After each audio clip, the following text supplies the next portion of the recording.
السلام علیکم friends and welcome to my channel universal T V. دوستوں، آج میں آپ کو بتاؤں گا ایک ایسی فلائٹ کے بارے میں جس نے پرواز تو بھری اپنی منزل کے لیے، لیکن اپنی منزل تک کبھی پہنچ ہی نہیں سکی۔ دوستوں، 8 مارچ 2014 گرمیوں کی رات تھی۔ کوالالمپور انٹرنیشنل ایئرپورٹ پر مسافروں کی بھیڑ تھی۔ وہ مسافر جو اس بات سے بے خبر تھے کہ وہ کیسی فلائٹ میں سوار ہونے والے ہیں جو تاریخ کی سب سے پراسرار پروازوں میں شامل ہونے والی ہے۔ Malaysia airline flight 370 Boeing 777 239 مسافروں اور عملے کے ارکان کو بیجنگ لے جانے کے لیے تیار کھڑی تھی۔ ان مسافروں میں گھر جانے والے خاندان، کاروباری افراد اور فخر سے اپنا یونیفارم پہنے عملہ شامل تھا۔ دوستوں، رات 12:41 پر جہاز ستاروں بھرے آسمان میں بلند ہوا۔ پائلٹ ظہیر احمد شاہ اور کو پائلٹ عبدالحمید نے تیاری کو مہارت سے سنبھالا ہوا تھا۔ سب کچھ معمول کے مطابق تھا۔ جہاز سکون سے اپنی پرواز پر رہا تھا۔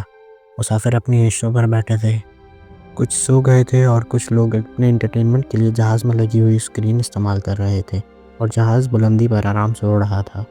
1:19 پر جب جہاز ملیشیا کی فضائی حدود چھوڑنے والا تھا تو کو پائلٹ فریق عبدالحمید نے ریڈیو پر گڈ نائٹ ملیشین 370 کہا۔ یہ الفاظ تھے تو عام سے، مگر بعد میں خوفناک اہمیت اختیار کر گئے۔ دوستوں، چند منٹ بعد MH370 ریڈار سے پراسرار طریقے سے غائب ہو گیا۔ ویتنام میں ایئر ٹریفک کنٹرولر جو طیارے کی آمد کا انتظار کر رہے تھے حیران رہ گئے۔ طیارے کا ٹرانسپونڈر جو جہاز کی لوکیشن اور اونچائی بتا رہا تھا بند ہو چکا تھا۔ کپتان سے رابطے کی ہر کوشش ناکام ہو رہی تھی۔ یوں لگ رہا تھا کہ جہاز آسمان سے غائب ہو گیا ہو۔ دوستوں، ابھی تھوڑا ٹائم ہی گزرا تھا کہ ملٹری ریڈار نے ایک چونکا دینے والا انکشاف کیا۔ جہاز نے اپنی اصلی منزل چھوڑ کر مغرب کی طرف رخ کر لیا تھا۔ وہ ملیشیا کی جزیرہ نما کو پار کر کے انڈمان سمندر کی طرف مڑ گیا تھا۔ صبح کا وقت ہو چکا تھا اور MH370 کی لینڈنگ کا وقت بھی گزر چکا تھا۔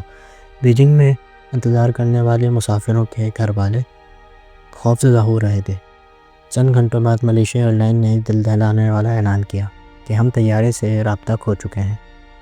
یہ اعلان سننے کے بعد دنیا سختے میں آ گئی۔ اتنی جدید ٹیکنالوجی کے دور میں ایک طیارہ کیسے غائب ہو سکتا ہے؟ سرچ ٹیموں نے جنوبی چینی سمندر کی تلاشی لی، مگر کوئی نشان نہیں ملا۔ کچھ دن بعد سیٹلائٹ ڈیٹا سے پتہ چلا کہ طیارہ اصل راستے پر نہیں گرا، بلکہ یہ رابطہ منقطع ہونے کے بعد مزید 7 گھنٹے تک اڑتا رہا اور دور انڈین اوشن کے اوپر گیا۔ آخری سگنل نے اشارہ کیا کہ یہ طیارہ ایندھن ختم ہونے کی وجہ سے سمندر میں گر گیا ہوگا۔ دوستوں، اب تلاش شروع کی گئی انڈین اوشن میں۔ دوستوں، اس سمندر کی وسیع گہرائی نے تلاش کو مشکل بنا دیا تھا۔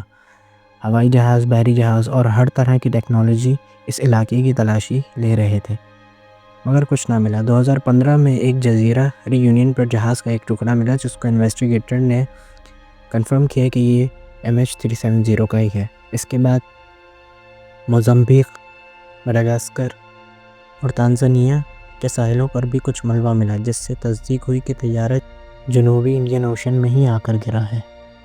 دوستوں، جہاز کا ملبہ تو مل گیا، مگر یہ معمہ باقی رہ گیا کہ یہ حادثہ پیش کیسے آیا۔ کچھ ماہرین نے پائلٹ ظہیر احمد شاہ پر شک کیا، جو کہ ایک بہترین پائلٹ اور کافی ایکسپیرینس رکھتے تھے، لیکن شک کی وجہ یہ بنی کیونکہ کیپٹن کے کمپیوٹر میں ایک سیمولیشن ملا جو جہاز کے آخری راستے سے ملتا جلتا تھا۔ کیا یہ منصوبہ بندی تھی یا کوئی اور وجہ؟ کچھ نے مکینیکل خرابی یا کاکپٹ میں آگ کی وجہ سے حادثے کا امکان ظاہر کیا، اور دیگر نظریات میں ہائی جیکنگ، دہشت گردی یا حکومتی سازش شامل ہیں، مگر کوئی ٹھوس ثبوت نہ ملا۔ دوستوں، ان 239 افراد کے خاندان کے لیے یہ انتظار ناقابل برداشت تھا۔ کچھ کو امید تھی کہ ان کے پیارے زندہ ہیں، جبکہ کچھ اس غم کے ساتھ زندگی گزارنے کی کوشش کر رہے تھے۔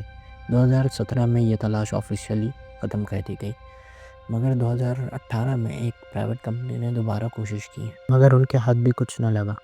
دوستوں، MH370 کا واقعہ ایک ناقابل حل سوال بن چکا ہے۔ اگرچہ طیاروں کی ریئل ٹائم ٹریکنگ بہتر ہو چکی ہے، لیکن یہ معمہ ایک یاد دہانی کے طور پر موجود ہے کہ ہم ابھی تک اپنی دنیا کے آسمانوں کے بارے میں کچھ نہیں جانتے۔ اس جہاز اور مسافروں کا سفر ایک عام راز سے شروع ہوا، مگر یہ کہاں ختم ہوا، یہ آج بھی ایک راز ہے۔ دوستوں، اگر ویڈیو پسند آئی تو ویڈیو کو لائک کر دیں اور چینل کو سبسکرائب کر دیں۔ انشاءاللہ ملاقات ہوگی اب آپ سے اگلی ویڈیو کے اندر۔ اللہ حافظ۔